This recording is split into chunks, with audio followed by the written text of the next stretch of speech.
Today on Judge Faith, she rented amusement rides to celebrate her son being cancer-free, but they never arrived. Now all she wants is her money back. At 10:30, I called them and no one answered.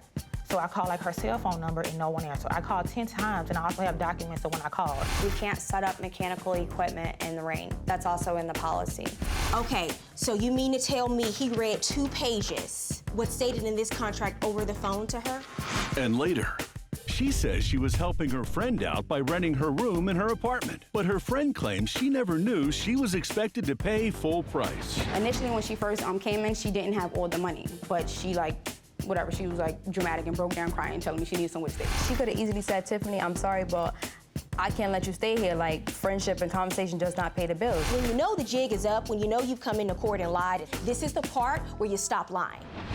Faith Jenkins. Her distinguished legal career began when she graduated first in her law school class. She quickly became a tough New York City prosecutor and then a preeminent legal analyst on cable news. And now she's the judge in her own courtroom. Her cases are real and her rulings are final. She is Judge Faith. Plaintiff Shaquila McAdory says she rented rides from the defendant, Saturn Amusements, for her son's cancer-free party, and they never showed up. She's suing for a full refund. Defendant Kaisha Mann says she owes nothing because she offered the plaintiff a credit to reschedule the party, and it was not accepted. Remain seated and come to order. Court is now in session. The Honorable Judge Faith Jenkins presiding. Your Honor, we have McAdory versus Mann. Thank you, Barbara. Shaquila McAdory? Yes. You were suing the defendant, Kaisha Mann. You are an employee of Saturn Amusements? Yes, ma'am. You were suing her for $5,000 for a party, entertainment, rental refund, and also pain and suffering? Yes. Okay, why don't we start from the beginning? Tell me what's going on here. So basically, my son was diagnosed with leukemia. How old was your son when he was diagnosed? He was 3 years old when he was diagnosed. Okay. And we were told that he would have to be on chemo for 3 years. And so when we were done with all the medicines and surgeries, I wanted to throw him a big party. July 25th of 2014, he rang the bell at St. Louis Children's Hospital for being cancer-free. And how's he doing today? He's doing very good. Good, good. And you decide you're gonna have a big party with family and friends to celebrate him being in remission? Yes. So this was a big event. How many people were coming? Over 100. Okay. And I found Saturn Amusements for the rides. You work for Saturn Amusements? Yes, But ma'am. you were not the owner of the company? No, that's Brian. They sent you as the representative? Yes. Okay, how long have you been employed there? For about 4 months. And what do you do? Answer the phones. So you're new, you're really new to the I company? am very new. Okay. All right. Did you ever speak to the defendant? Yes, I spoke to her last. Okay, so first you spoke to the owner, Brian. Yes. What was your conversation with him? It was basically about the different rides they offer, and we sat on 3 different rides, and he had told me that I would have to make a deposit that day. The deposit was for $682.42. What was the total price he quoted you? The total price that I paid them was $2,194.40. I also submitted pictures of the rides to the courts also. So. Okay, let me take a look at those. Okay. That is the adrenaline rush. Okay, and what is this, like a bouncing, one of those bouncing? Yes, it's like an obstacle course, and and it's also for adults. So we're gonna have fun with that one. Okay. That is the Dragonfly, and that's basically for the kids. It was a mechanical ride. Okay, so what was the issue? She changed the rides the day before the event. Her changing the rides required a new permit, and you're supposed to get the permits 30 days in advance. Was Ms. McAdory presented with this contract? Not by me, no. This is a blank document. What do you mean it's blank? I mean, there's no signatures on this document. I understand that. That's the contract that she's brought into whenever she puts a deposit on the equipment. Do you know if anyone from your company presented this contract to her? I'm certain that Brian, as the owner of the company, went over everything that's on the contract. No, I didn't ask you if he went over everything in the contract. I asked you if she was presented with this contract. No, it was all over the phone. So you mean to tell me he read 2 pages of this, what's stated in this contract, over the phone to her? I can't answer that. I don't know. Right, you don't know. Right. Okay, so she's not bound by an agreement that you can't prove she ever entered into. She didn't sign it I don't know if she read it, and I certainly don't know if Brian explained 2 pages of provisions to her over the phone. It's a little ridiculous for you to even bring this into court and say this is a contract between the 2 of you. Why would you pay $3,000 for an event without knowing Because she's what was having on an the event for her contract? son who just is in remission for cancer, ma'am. I That's why she's understand paying that. $3,000 for an event. Why are you in here and you don't even seem to know what's really going on with the company and the conversations they've had with the plaintiff? Why are you in here for that reason? She had one conversation with Brian and one conversation with Russell. Because that's what they told you. Right. Okay.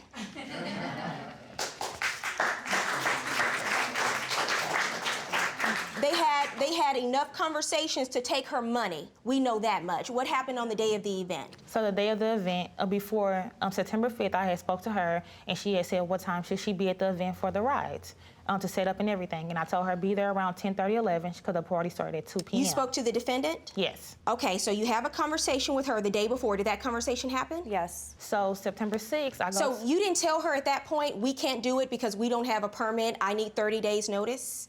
No. And you're telling me in We court did. that this is the problem, and you're telling me a day before the event No. you don't communicate that to her? I'm not saying that that's the problem. It was a rain day as well, and that's also in No, the no, no, no. contract. Let's back up for a second. Let's back up. The day before the event, she calls you and tells you what information? So I call and tell her that everything is still on, and I'm calling to pay the remaining balance. At no point during that conversation at that time do you say, we need a permit. It takes 30 days to get a permit for us to go to this location. You're just giving us the address the day before. I did At no not know point do you that. have that conversation with her, ma'am, yes or no? No. Okay, but you take the rest of her money in that conversation, right? Correct, and I do everything that I can to try to Okay, get the permits let me for hear her. the rest of this. Coming up on Judge Faith, she planned her son's cancer-free party for 3 years, but never expected it would be spoiled by excuses.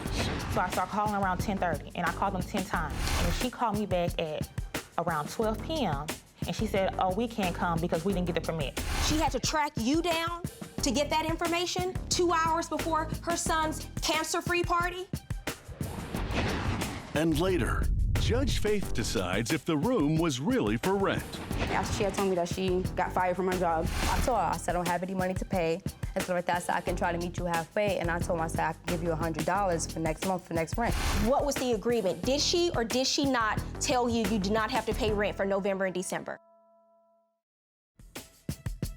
Plaintiff Shaquila McAdory says the defendant, Saturn Amusements, never showed up with the rides for her son's cancer-free party. She's suing for a full refund. Defendant Kaisha Mann says her employees didn't show up because it rained that day, and she owes nothing because she offered the plaintiff a party credit.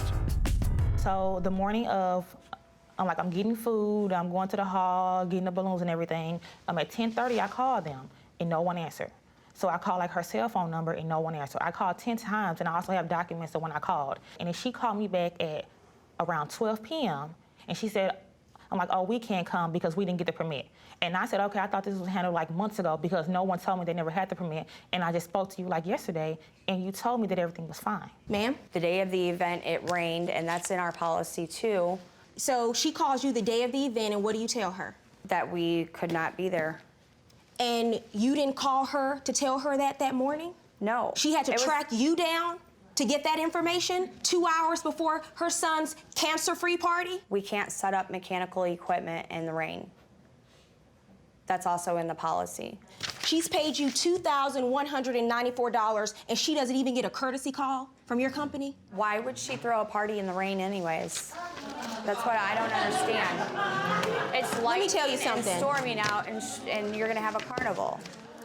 She can have a party when she wants to have the party, where she wants to have the party, with whoever she wants to have the party with. It is none of your business. Your business is to show up when you're supposed to show up for a party when you've been paid full price to be there. And at a minimum, as a courtesy, if you can't come for whatever reason, you pick up the phone and you call her and you tell her.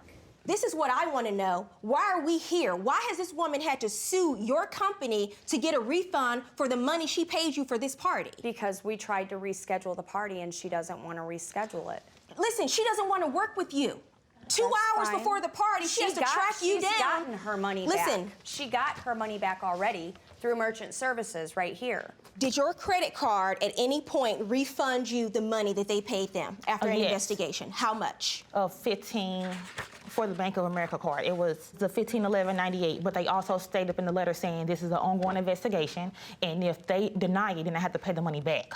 This is what I want you to do. I want you to go back and I want you to tell Brian and I want you to tell Russell, because they obviously sent you here today as a scapegoat, but I want you to tell them that I said what they did is outrageous. It is inexcusable. It is unimaginable. And I don't care about the credit card company and her dispute with the credit card company. You're going to refund her every penny that she paid you. If she gets extra because the credit card company refunds her, good for her. Judgment in this case for the plaintiff, $2,268.40.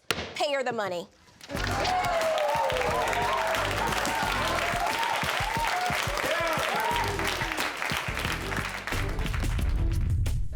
Plaintiff Shaquisha Underwood says the defendant rented a room in her apartment because her mom kicked her out and then failed to pay. She's suing for unpaid rent. Defendant Tiffany Oliveras says she lost her job and doesn't owe any money because the plaintiff agreed to let her stay rent-free. Shaquisha Underwood? Yes. You are suing the defendant Tiffany Oliveras Yes. for $800 for unpaid rent? Correct. Tell me what's going on here. How do you know Miss Oliveras? This time, last year, September, I was looking for a roommate, and a mutual friend of ours had introduced me to her. I had a 2-bedroom apartment in the Bronx, and How long have you been living in the apartment? I've lived there since I was 5 years old. Okay, Since so I it was a place where you grew up. Right. Okay, and what month did she move in? October. She actually moved in like September 29th or something like that because she needed somewhere to go, like ASAP. So I said, sure, you can come. She came, she saw the room, and we agreed that she would give me $450 And did she every give month. you $450? Initially, when she first came in, she didn't have all the money, but she she was like dramatic and broke down crying, telling me she needed somewhere to stay, really. Well, what So- was going on with you, ma'am? What happened was that I had got kicked out of my mother's house because we was going through a situation with her boyfriend, so she wanted him kicking me out, and I had nowhere to stay. So you move in. What were there any issues? The first month went around, and she had ended up, I believe, getting fired. Now I know she she quit her job. And November had come around. She had ended up giving me $100, I guess, to let me know that everything would be, like, she was, like, proactively working on getting me the money. Mm-hmm. She, after she had told me that she got fired from her job, and she also told me that she was going on job interviews, and she contacted me relatively, like, frequently. So she never paid you for November and December besides that $100? Correct. What about this trip to Vegas that you found out about? What's that about? After, yeah, it was around, like, I believe it was my birthday. My birthday is the week before Thanksgiving. And she just, like, up and disappeared. And I'm like, okay, like, I was actually, like, worried about her because I was like, hey, like, where are you? Like, I haven't seen you in a while. And after everything Did you go to took Vegas? place- No. Why do you think she went to After everything Vegas? took place, my mutual friend told me that she was in Vegas. Some dude flew her out to Vegas. And that's what she was in Vegas. She was going for a week because I asked her what happened, like, where was she for a week? And she never had told me. She said, it's a long story. I'm going to tell you. Because I contacted her. I said, hey, where are you? I'm worried about I was Because worried she was about just you. gone from the She apartment was for a gone. week. Yep. Next on Judge Faith. Does it say my number on there? Because anybody can be tipping. Oh, yeah, it's I your haven't- number, sweetheart. It's your number. And- it's your number, honey. And after We're not going that- to play that game today. We're not going to play that game today. It's your number. Plaintiff Shaquisha Underwood says the defendant took advantage of her kindness and never paid for the room she rented in her apartment. She's suing for unpaid rent. Defendant Tiffany Oliveras says she offered to pay a little money after she lost her job, but the plaintiff agreed to let her stay rent-free until she figured out her next step. Where were you? I was at my friend's house from Cali. She was the one that was like with me while I was going through my situation. So times where when I wasn't working, I would stay in Harlem. I would hang with her instead of coming home too late and all that stuff like that. I would just stay over there. And I wound So up what happened to staying your over. job? Did you quit or were you What happened was fired? that I'm an asthmatic. So what happened was that when I was working, I kept catching asthma attacks. So I'm like, I cannot work here no more. So I had to Okay. stop. As soon as I stopped working, I told her, I said, Quay, I'm gonna be honest with you, I can't afford to pay rent no more because I'm not working anymore. So I said, You told her that when, in November? no, I told her this in like October when I stopped working, yeah. Like I told her, I said I don't have any money to pay.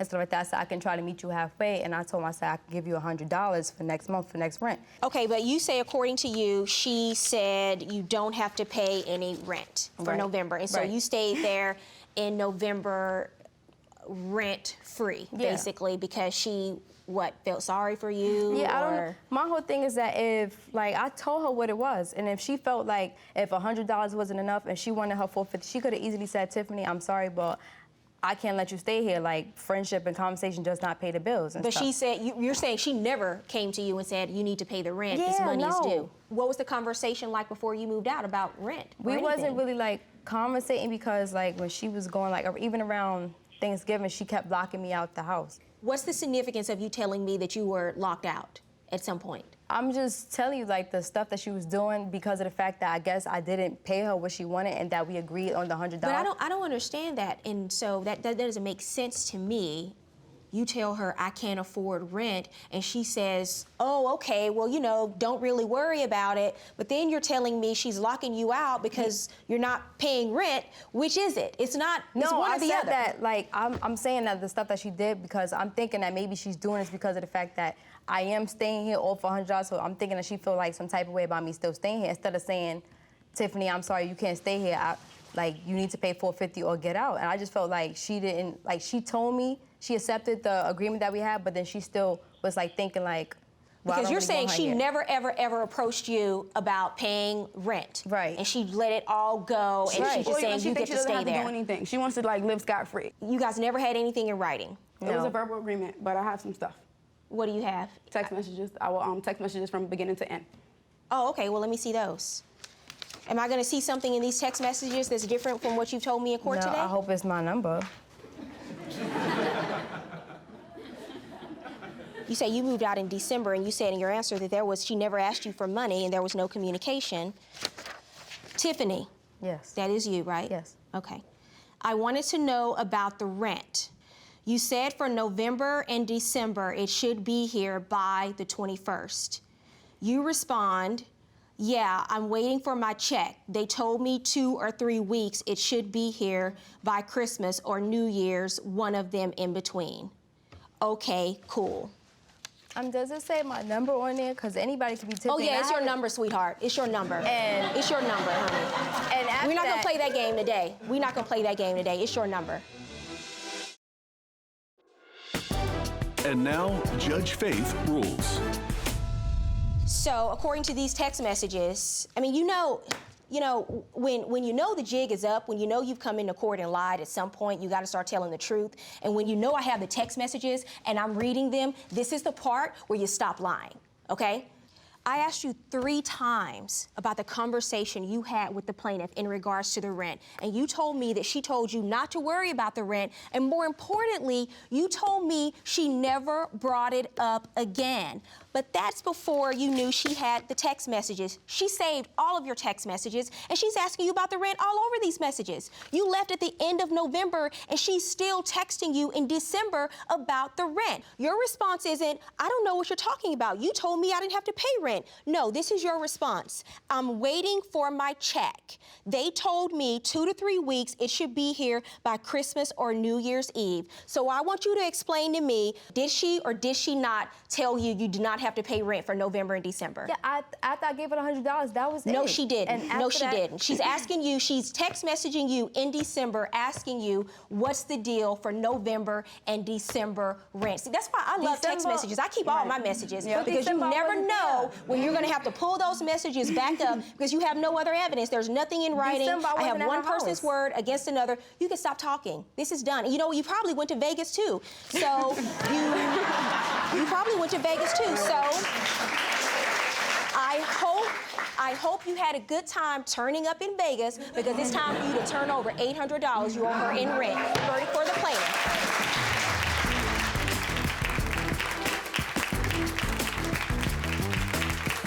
If you or someone you know has a dispute, don't take the law into your own hands. Let Judge Faith rule on it for you. To submit your case, go to judgefaith.com and tell us your story. See you in court.